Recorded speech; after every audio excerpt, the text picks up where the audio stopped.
Hello viewers, Assalamu alaikum. Welcome to my new another video.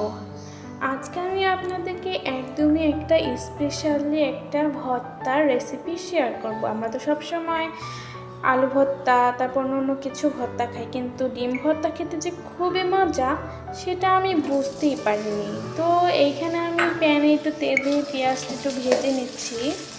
কাঁচা পেঁয়াজ একটা ভালো লাগবে না।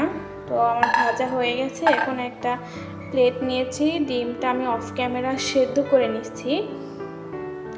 সাথে নিচ্ছি সেই পেঁয়াজ ডালা, 2টা রসুন,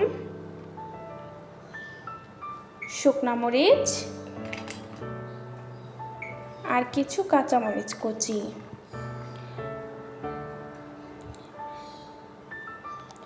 এখন আমি সামান্য একটু লবণ নিয়ে মরিচগুলো এখন ডলে দিব। ভালো করে ডলে নিতে হবে সব কিছু, একদম অনবরত ডলে নিতে হবে, জানি কোনো কিছুই না থাকে, মিশ হয়ে যায়। আর এই ডিম ভর্তা যে এতটা মজা আপনারা না খেলে কখনোই বুঝবেন না। এখন আমি ডিমগুলো এখন ভেঙে দিচ্ছি। আমার কাছে মাছ মাংস থেকে ভর্তা বা যে রকমের ভর্তা খেতে খুবই মজা লাগে। আপনারা কী রকমের ভর্তা পছন্দ করেন প্লিজ আমাকে কমেন্টে জানাবেন। এখন আমি দেব ধনিয়া পাতা, সুন্দর করে ডলে নিচ্ছি।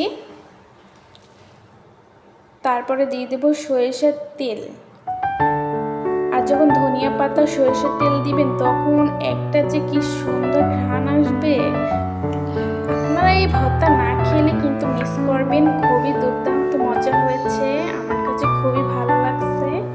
আর গরম ভাতের সাথে খেতে তো মানে একদমই মজা, এক প্লেট নিমিশেই শেষ হয়ে যাবে ভাত।